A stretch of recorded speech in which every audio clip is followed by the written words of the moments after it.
Hey yo, hey yo, hey, I'm here. I'm coming on camera. I'm just getting my notes together. I'm here, y'all. I'm here. I really appreciate y'all being here tonight. I see y'all. Let's see. Iridescent. Learning to love myself. Yes.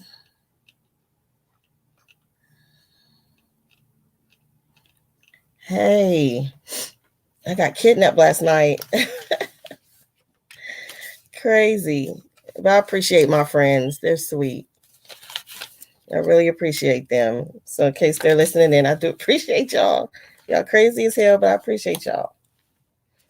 So I'll get pulling my notes here. Let's see. Yeah, my birthday's over now. And plus, okay, let me look. Okay, yeah. So we're going up to chapter 25.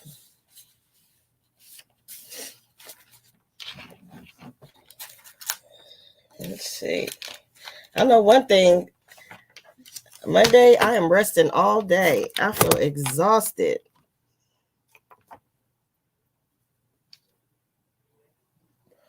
I did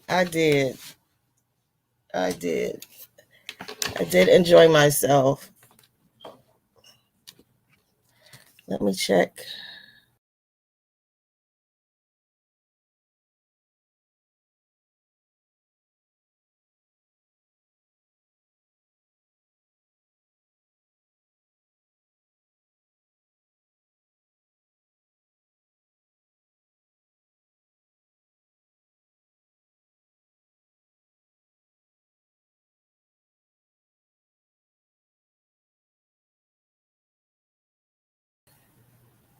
Okay, there we go. Can y'all see me?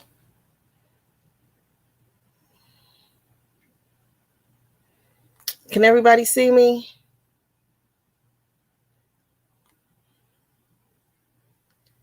I don't know. It feels like something is not working right. You see me? Okay. Good.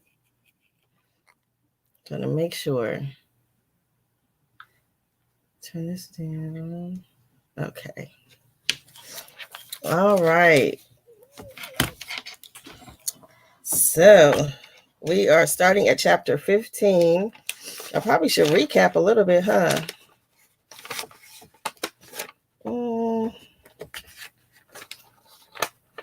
Y'all probably done finished the book by now. Let's see. We left off with Cha in chapter 14. She started having nightmare and about dude, and she started to get counseling. She started to trust her counselor, and for the first time, she tells of her constant abuse throughout her childhood. And then let's see.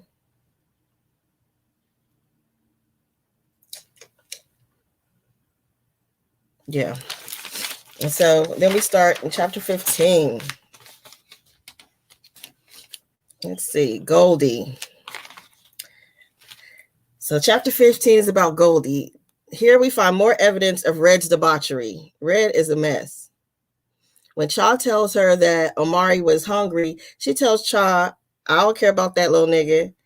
Then says she's just playing. But I wonder if she really doesn't care about anybody but herself. I wonder that she just doesn't know how.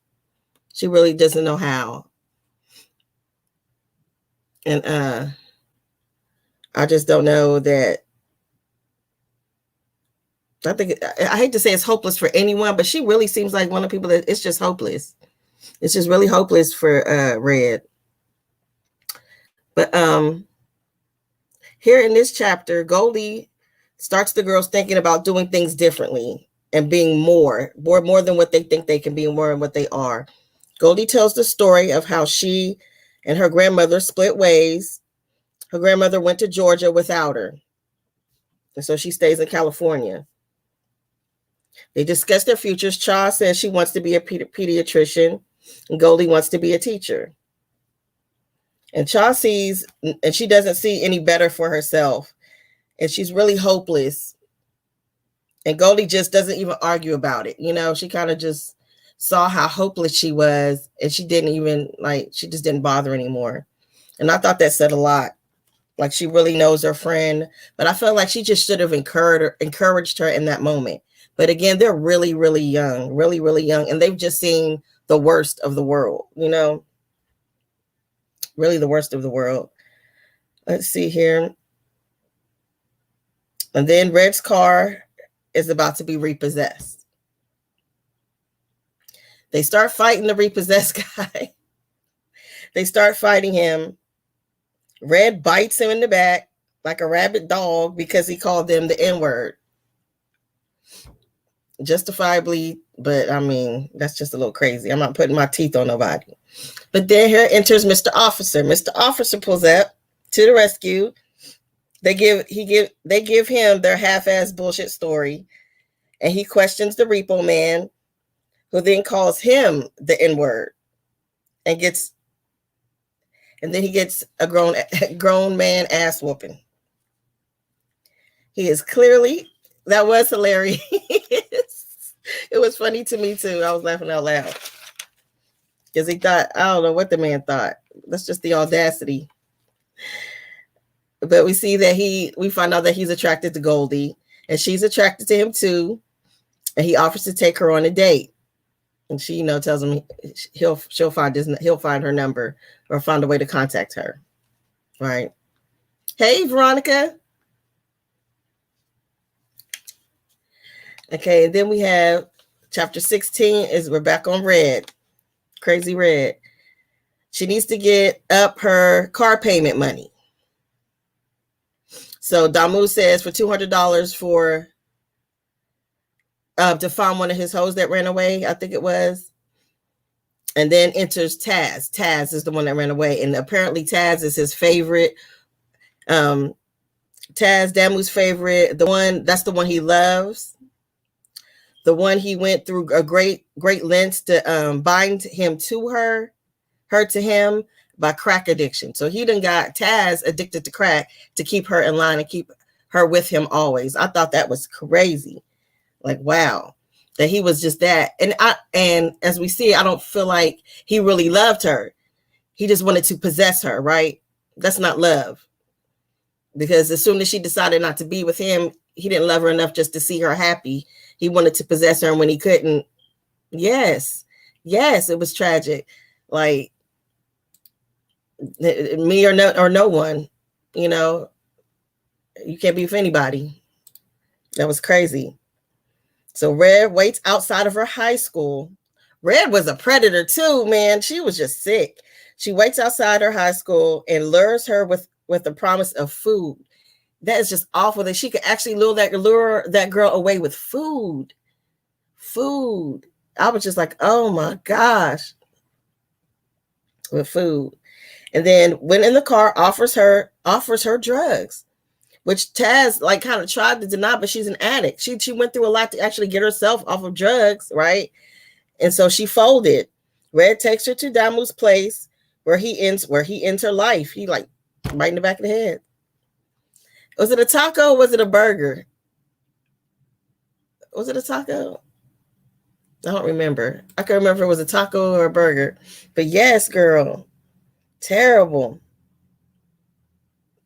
So there we see, and Red wasn't expecting that. So she really didn't have no part in it, but she wasn't expecting that. And then all I could see was that here we go with more trauma being piled on top of Red. More trauma, right? They go on to chapter 17, Cha. Her dreams are coming more frequent again, right? Frequent, and thoughts of dude having her purse and ID are terrifying her and adds a layer of anxiety to her already troubled life. She calls Dr. Baker and tells him about her fear for her son if left with the sitter, and that's why she can't get a job. Her income problem with welfare, like if she gets a job, just all these problems she's having. And she confides in her therapist, as she should. She goes into her dreams of a locked house where her son is being AR'd. And after slamming, right. All right. And then, let me see. I have it marked in my book. I'm supposed to read. Let me see. Let me get my Kindle. Because there's a part I wanted to play in the book. I should probably do it from here.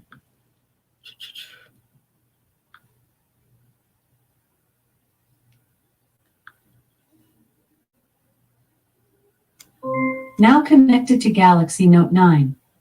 Because that was, yeah, it was a burger.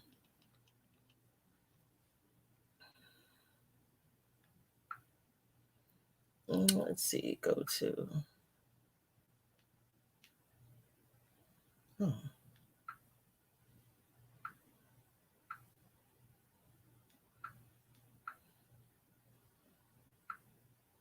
This is on page 1243. So if y'all have it on Kindle, I'm going to be on page 1243.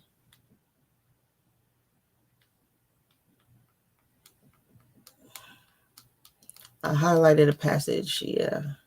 Here we go.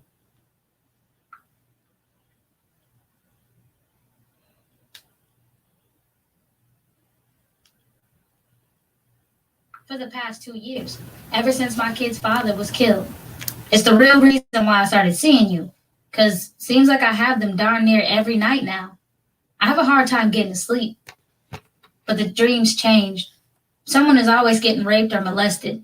I can see it all from a picture window, but I can't get in the house. I took a deep breath. The doors are locked and the windows won't break. My voice cracked. I shook my head and felt the tears coming. The same people raping the boy were the same men who raped me when I was a kid. I wiped my tears away. But that's not the only thing about the nightmare that bothers me. The little boy in the house is my son, Amari. I see. During our last session, you know what I was thinking? What? How could someone hurt such a beautiful woman? Maybe beauty is a curse, I mumbled. Mine never did nothing for me. Not with me. My eyes narrowed. I hope you don't object to me saying this, but you are the sexiest woman I have ever seen. What? I could barely get it out. Since you said you can't sleep, what are you going to be doing for the next couple of hours? I'll pay for a babysitter. I gasped and slammed the phone down, waking Amari out of his sleep. Trash. Who does that? This just confirms for her the life she is destined to live, just like she told Goldie. It was like after she just had that conversation with Goldie, just to even start dreaming bigger, she kind of shot Goldie down. But then to talk to the counselor, and it just confirms that she's destined to this life of molestation. It just confirmed that for her. And I was just sickened. Like, wow, he don't even know the damage he just did. But his lust was more important than her therapy at that moment. And he's a professional. Disgusting. It did. It broke my heart too. I was just so disgusted. Like, really? You have no idea what you just did. And maybe you do. As a professional, you should know what you just did. Exactly. But as a counselor, it's just like he should have known better than that. It's just, what's the word for it? Unethical. Totally unethical for him to do that. Totally. He disrespected his whole profession. Totally. So chapter 18, short chapter, Goldie. It starts with a knock at the door. It's a delivery. It's a white linen dress from Mr. Officer. And they go on their date, which seems to be going very well. We don't get much detail in chapter 18. But then chapter 19, Cha. There's a neighbor the neighbor that used to watch Omari offers to keep him so she could go take the Taco Bell job. And I thought that was really sweet since she was alive when Onyx was around. And she used to watch Omari when Onyx was alive, and Onyx used to look out for her and her kids. So, of course, she's exposed to more predatory behavior from coworkers, making passes at her to the point where she tries to make herself as plain as possible. No makeup, She wears a hat and clothes 2 sizes too big, and even go as far as putting a ring on her ring finger. Ridiculous. Right. Oh, she said I knew it was a taco somewhere. Yes. Taco Bell. Yeah. I got to take the blame for that. Take us so long to get back to the book. But yeah. So it's just crazy. She got to do and what it was crazy that this also reminded me of, like, if you all saw the interview with Jen on The Real, how she talked about minimizing herself, wearing clothes that cover her, made sure she didn't look attractive. This reminded me so much of that, how she covered herself and just tried to avoid getting hit on and being, preyed upon by these men. It's just really, really sad. And I'm just hearing that over and over. Like, there was the story with Jen, then there was this book, and I forgot, it was another situation. It was something else where another woman was making herself look less than or minimizing herself out of the predatory gaze of men, or just predators in general. Just really sad that they go to that lengths. And the ring was just like, wow, to put the ring on. Wow, that was a lot. Then we have chapter 20, Red. She decided to leave Damu after he killed Taz and starts working for Harem. Like, girl, go get a job already. Like, go do something. You don't, she ain't learned that this is dangerous at this point. Yeah, everybody is targeting her. Yeah.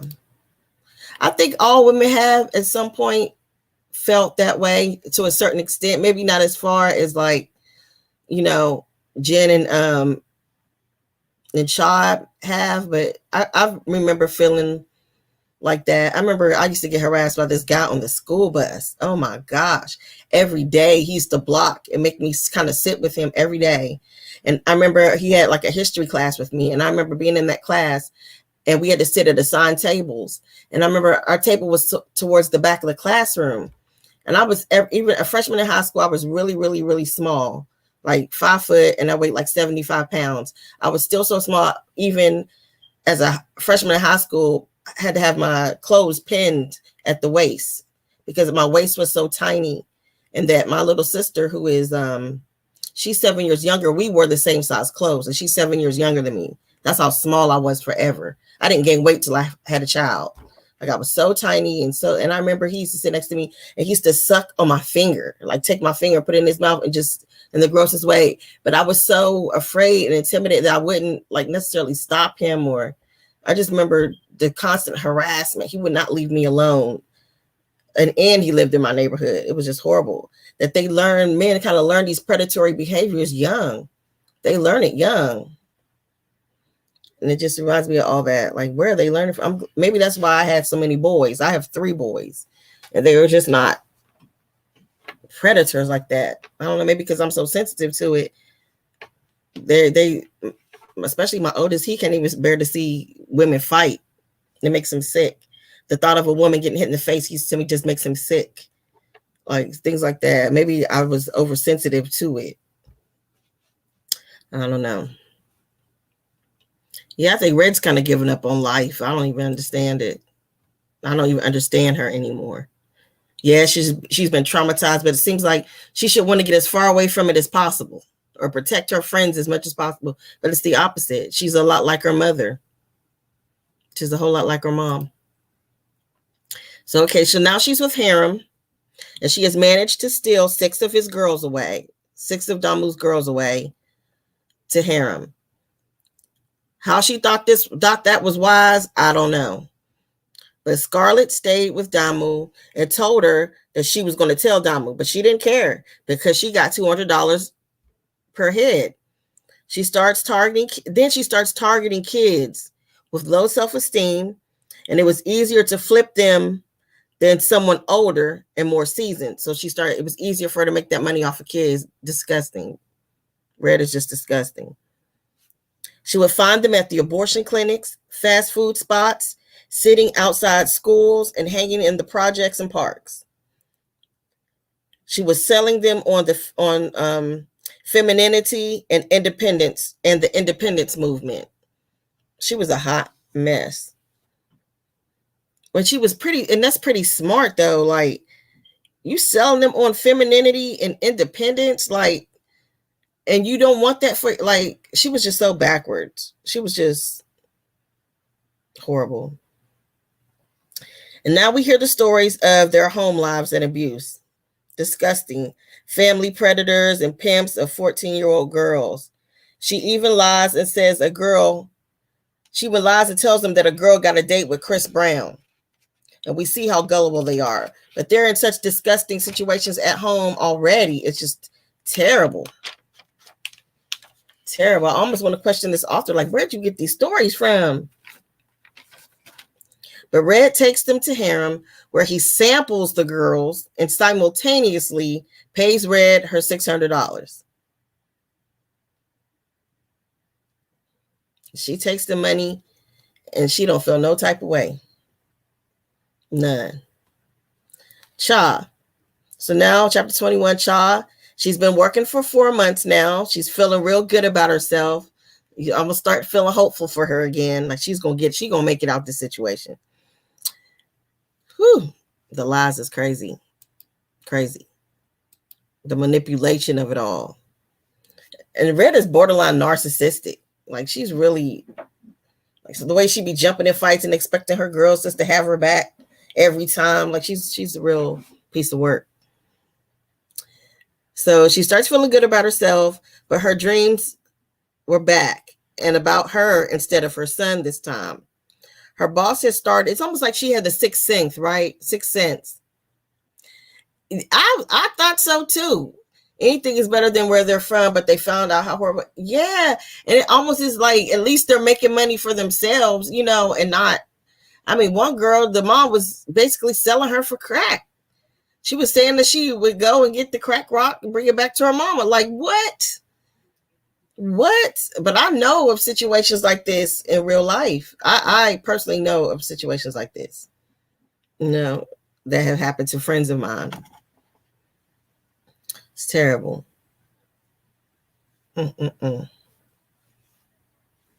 So her boss starts giving her 20 hours of overtime. But she does check him on it. He won't listen. She resolved to give him back the money, to be clear that she had nothing to give him in exchange. So she ends up cashing the check. She should have just gave the check back to him. We'll find out why later. But she should have just gave the check back to him and said no. But she cashes the check and just pays him the overtime back in cash. Chapter 22, Red. Always calling kids pigs. Why does she keep calling the kids pigs? I hate that. She propositions the single mother of 3, her neighbor, who declines. And then she calls children's services on the mom. Ain't that crazy? She just destroyed that whole family. She declines and says she's going to call children's services. But anyway, chapter 23, Goldie.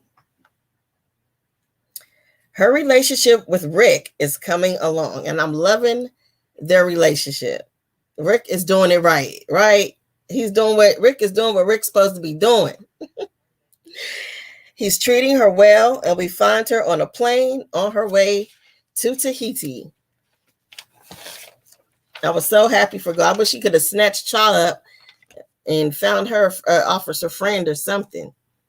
Yeah, it was dirty. Calling the child protector, that was dirty. That girl ain't do nothing to her. That girl did not deserve that. So Cha, she's at work. Her relief doesn't show up for the night, so she's stuck closing out. Ronald, her boss, tries again, and she refuses again. Letitia wants to leave early and asks Cha to make the bank deposit. Letitia didn't lock the door.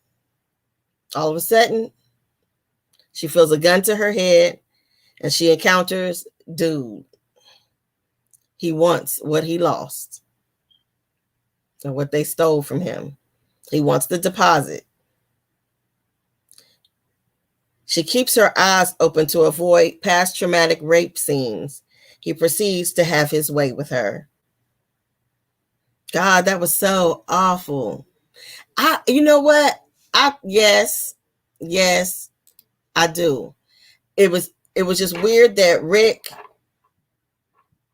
just happened to be there that late at night. One. Number two, Letitia having to leave. I think they were all getting a cut of whatever dude got. Dude set that up. I think he's smart enough and strategic enough to set that up. I think he set that whole thing up. Yes, I do. He set that up. And that's terrible. Then he rapes her right in the daggone nasty fast food restaurant. Like, it was just terrible.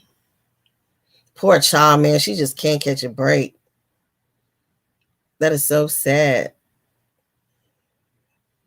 And all the time she always be having she just can't catch a break. And she having flashbacks of her past traumas while he's doing this. And she keeps her eyes open so she won't relive while you're being re-traumatized. Poor girl. And she was really a good girl. Like, man, life just was not kind to her. Then we come to, gosh, it seems like I had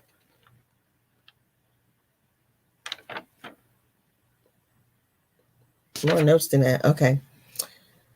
Red. Crazy, vindictive ass Red. She planted drugs and paraphernalia in her neighbor's drawer and apparently she called the people and destroyed a family. So what are y'all thoughts on these last chapters, these up to chapter 25? Like, man, it's time for, as dirty as they've been dealing, as deep as they are and stuff, it's time to take Red out. Time to take Red out. Yeah, definitely a setup. I think dude was too bold because he raped her in the store. I think he knew what he was doing. He had to talk to the boss, to Rick and stuff. And Rick had no more use for her now that she turned him down.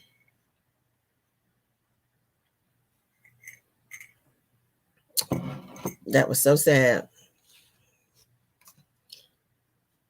Oh, I was so mad. I was too. That what she did to that nice woman, you could tell that neighbor, she was really gullible and sweet. And Red just totally took advantage of her. And then because she couldn't, even as sweet as she was, because she couldn't take advantage of her, she called CPS on them kids. I was just disgusted. Like them babies getting tore away from their mom. And I hope the girl turned the tables on, like, you have to drug test me. I don't do no drugs. Trust me. It was the neighbor next door. My son said she came in and did tell. I'd have her under the jail before I risk my family be torn apart. She'd be under the jail. Call me a snitch. I'll be one. Because ain't no way. She did. She thought it was awful. And how you gonna look in them kids' face and do that to their mom and then tear up their, oh gosh, she's just disgusting. You almost hate Red at this point, but Red is barely above being a child herself. She really is. She's a child herself. I'm just really excited for Goldie. Goldie's like the only highlight moment in the thing because her and the officer are getting along so well. I loved it.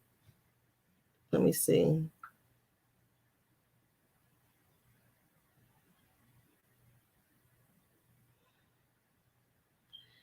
I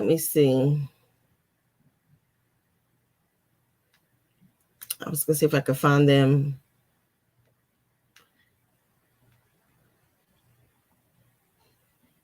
A scene where they oh yeah.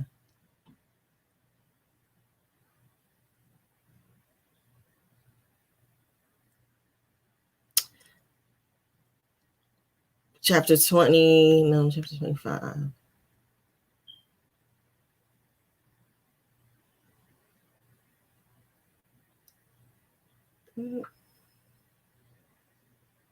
Oh, I can't. Oof. Oh, not that either. Well, we can listen to chapter 26. That's for like next time. So we will start with chapter 26, but we're going to listen to some of chapter 26 tonight. And this is chapter 26 is Cha. And this is her talking to Ronald. So you mean to tell me that $4,000 is gone? I stared at Ronald, who was leaning back in his chair studying me. I nodded. How the hell could this happen? Before I could answer, he said, wait, I'm asking the wrong person. I should be talking to Letitia. The drop was her responsibility. She should have deposited it yesterday morning, not wait until the last minute. But how can I be convinced you didn't drag in one of your hoodlum buddies to rob us, Chandra? I didn't answer. Didn't think it would really matter. Oh, you heard that part right there. When he was like, but how can I be convinced you didn't drag in one of your hoodlum buddies to rob us, Chandra? I didn't answer. Didn't think it would really matter if I did. He studied me, though, locked his eyes with mine, and I didn't break the lock. He then smiled. Chandra, relax. I know you didn't do this. It's not in you. Plus, I saw the tape. He raised a brow. On them, even when the lights are out. I'll turn it over to the authorities. I exhaled deeply. And there is a responsibility you can keep your job if what, Ronald? I was getting relieved by the second. He bit his bottom lip. I think you know. I want those juicy lips on me right now. Come here. He rubbed his crotch, threw his head back and moaned. You are so fucking hot. You look even better than Halle Berry and that other chick, Beyonce. I shook my head. Wait. What are you saying? That after all this, I need to sleep with you to keep working here? Yes. I stared at him and shook my head. You saw me get raped on that tape. I won't. After what I had to go through, please don't put me in that corner. You don't know what I have been through in my life because of men who wanted to get their rocks off. I have suffered for years from it. The thought of sleeping with another man makes me sick. This job means something to me. It gives me purpose, hope that I can be something more than what I was. I'm setting an example for my son every day when I get up and go to work. I don't even want to go back to the person I was before I got this job. Matter of fact, sir, don't pay me anything. I work my same hours and don't give me a check until I earn back all that money. Just please let me keep my job. He was silent for a minute, like he was really considering what I had just said. This shouldn't be so hard. Do you think you are better than me? It was like he was shocked that I wouldn't leap over the table and sex him. I didn't answer the question, though. I wanted to keep this job, so I kept my mouth closed. He stared at me for a moment before he said, You black bitch. I'm sick of chasing you. Nigga, get the fuck out of my office. Chapter 27. Goldie. So sad. Like after all that, you still, and she telling you she gonna work for free just to pay off the money. Just let me keep my job. You just told her you was gonna turn in the tape to the authorities. You seen this rape, and then you basically exploit her. Tell her basically to keep her job. She gotta sleep with you despite the fact that she got robbed and raped because he was in on it. I believe he was in on it. Right. How could one person go through so much? And she ain't. And what keeps her son keeps her sane. Her son keeps her sane. It's gotta be. That's all she did. Why she ain't lost her mind yet. Only thing that makes sense. Because I'd have been lost it and hooked off on somebody. When you're trying to do everything right, the right way, and you just can't win. Even you didn't even went to therapy and the therapist violate. Too much. Yep. That baby, her saving grace. That sweet baby. I hope you know what I hope? I hope there's a part 2 and she's kept a journal or something. And not Onyx, but Omari. I want that story if I got to write it myself. Because I know how I write it. Oh, man.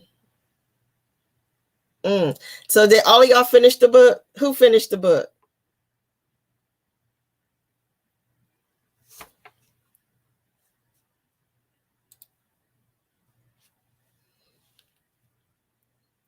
Because I know y'all did. Nobody finished it yet? Okay, that's good. Let me look at the chapters. Let me see. So we'll start with 27 since we listened to 26. Ooh. And it goes to chapter 49. So 26. Y'all want to go? Y'all all finished it? Okay. Misha finished it too. We was here the other night, but Friday night, me and Misha was here, but nobody came. So we just popped off. That's what happened. Yeah, Friday night we were both here because she's read it too. And she wanted to come on and discuss with me. Or I asked her to anyway. And so she agreed. So I don't want to leave her out because she just worked a double and then turned around and worked the next day. So I didn't want to leave her out. Let me see. Do y'all want to put in an extra day? Let me see. I know not tomorrow because I'm resting. I'm recuperating. I gotta recuperate. And but you know what, y'all? This is what I want to do. Since we finished the book,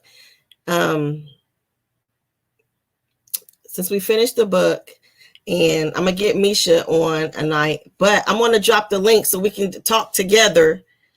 And and you don't have to come on. You don't have to put your face on screen. You can just use your little icon if you want, but so we can actually speak and talk about the book. How about that? Are y'all cool with that?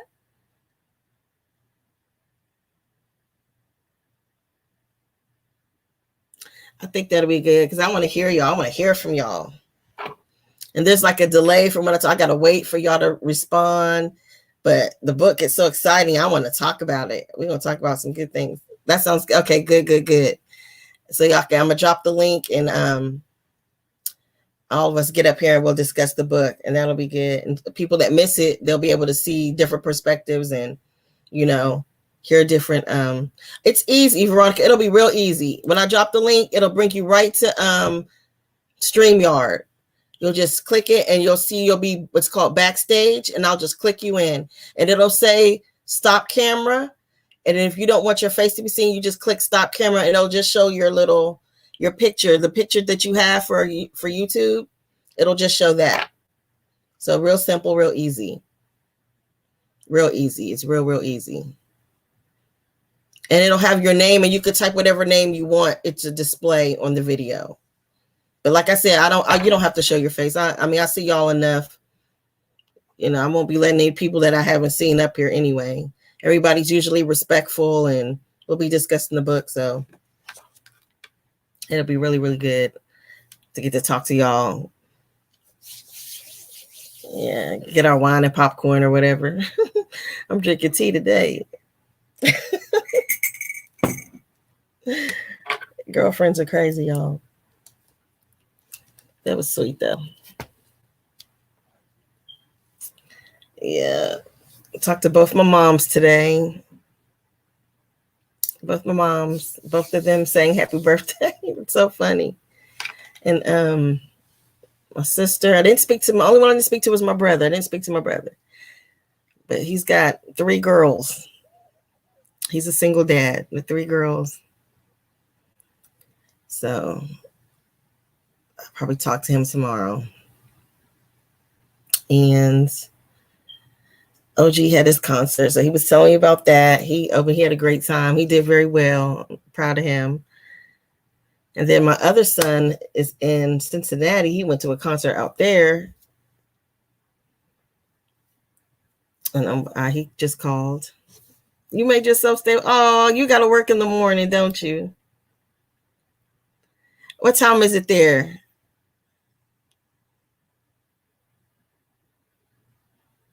Oh, Pleasure Trey, you late. Ooh. Have you been reading the book?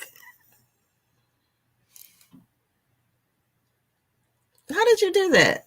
How did you get that picture in there?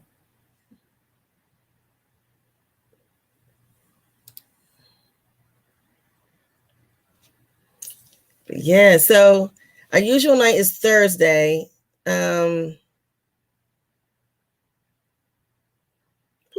Almost 10. That's not too bad. At least if you go to bed now, you'll get enough rest for school in the morning. For work in the morning, I mean. Gosh. Y'all just seem so far away. Oh, okay. Hey. Yeah. You got to get up with the book. It's easy to catch up. The chapters aren't really long, but it's a really good book. So I kind of wanted to come Thursday. I tell you what, keep Thursday because that's our night, Thursday midnight. But if anything changes, I will post on Instagram, and then y'all let me know in the comments because I'm going to get with MESHA to see what her work schedule is, see what day she wanted to come because she's really into the book and everything too. So, but yeah.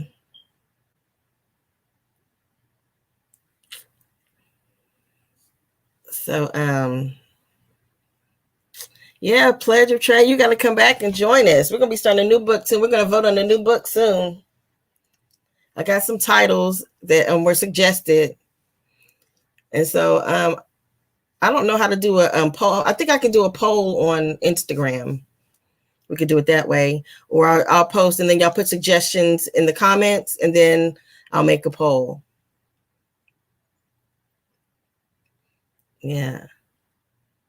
All right. So we're going to let Iridescent get some sleep. And I will see y'all later this week. I got a lot of work to do. I got to get this video posted from the consent interview with Nosy. I will be posting that on my YouTube. I have to do some editing to cut it down because I don't want it too long where people won't watch it because I really want people to get that information, get all the information they need from it. It's a very, very, very important video. So I am going to post that once I get it all edited and downloaded. I'm having trouble getting it downloaded. I might just have Nosy send it to me, but she wanted me to share it on my platform too. So I'm going to get that done and that'll be up this week. And yeah, and I'm going to make sure I get the hashtags for the consent amendment on my Instagram. I'll get all that done in the next day or two. All right. So y'all have a good night. And I will see y'all later this week. Bye, y'all.